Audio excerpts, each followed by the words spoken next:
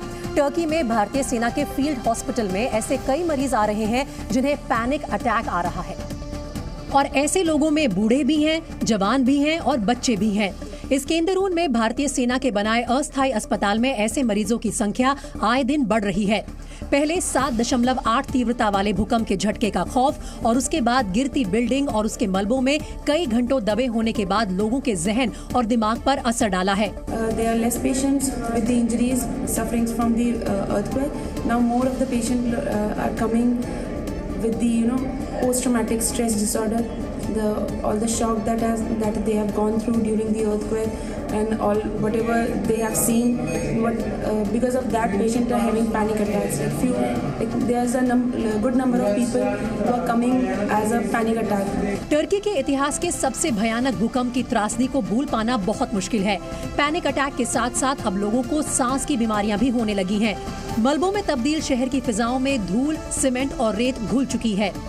There are more of infectious diseases because now the upper respiratory tract infection, gastrointestinal infections have started coming in, and the chronic cases are also falling in because the government hospital is also restricted services because the building is damaged. विश्व स्वास्थ्य संगठन ने Turkey Syria में दवाइयों और दूसरी स्वास्थ्य सेवाओं को जारी रखने के लिए करीब 36 करोड़ रुपए आर्थिक मदद की अपील की है। भूकंप की वजह से हजारों इमारतें मलबे में तब्दील हो गई और इन इमारतों में सिर्फ इंसान ही नहीं, जानवर भी रहते थे। किसी की बिल्ली मर गई तो किसी का डॉग। टर्की के हते में एक डॉगी को मलबे से जिंदा निकाला गया, जो 8 दिनों तक मलबे के अंदर फंसा हुआ था। रेस्क्यू वर्कर ने डॉगी को मलबे के अंदर से निकालकर अपने कंधे पर रख लिया। शायद उसकी टांग टूट गई थी और वो चल नहीं पा रहा था। डॉगी तो बच गया, लेकिन इस मलबे में उसके मालिक की मौत हो गई। हैरान करने वाली बात यह है कि साल 2000 में टर्की के इज़मिर में आए भूकंप में डॉगी मालिक की जान बच गई थी और उसके बाद वो भूकंप प्रभावित इज़मिर छोड़कर हते प्रांत में शिफ्ट हो गए थे, इस उम्मीद में कि भूकंप जैसी त्रासदी से यहाँ बचे रहेंगे। लेकिन अफसोस, वक्त ने खुद को दोहराया और 3 साल बाद 6 फरवरी को आए भूकंप ने उनकी जान ले ली। वैसे टर्की और सीरिया में आए भूकंप को आज 10वां दिन है। मलबे के नीचे जिंदा या मुर्दा इंसानों की तलाश अब भी जारी है। अब तक मरने वालों की संख्या 42,000 के पार हो चुकी है। और टर्की के राष्ट्रपति अर्दोआन के मुताबिक 6 फरवरी को आए 2 भूकंप कई परमाणु बमों की ताकत के बराबर थे। सिर्फ टर्की में 35,000 से ज्यादा लोग मारे जा चुके हैं। Dünyadaki pek çok ülkenin toprak bütünlüğünden daha geniş bir alanda yaşanan felaketin tarihteki diğer büyük depremlere göre इस बीच दुनिया भर के देशों से टर्की और सीरिया में मदद भेजी जा रही है। टर्की के गाजियानटेप में जब भूकंप आया तो रेलवे ट्रैक पर खड़ी कई टन भारी ट्रेन भी पलट गई। अब ट्रेन की बोगियों को वापस पटरियों पर रखा जा रहा है, जो कई दिनों तक पटरी पर पड़ी हुई थी।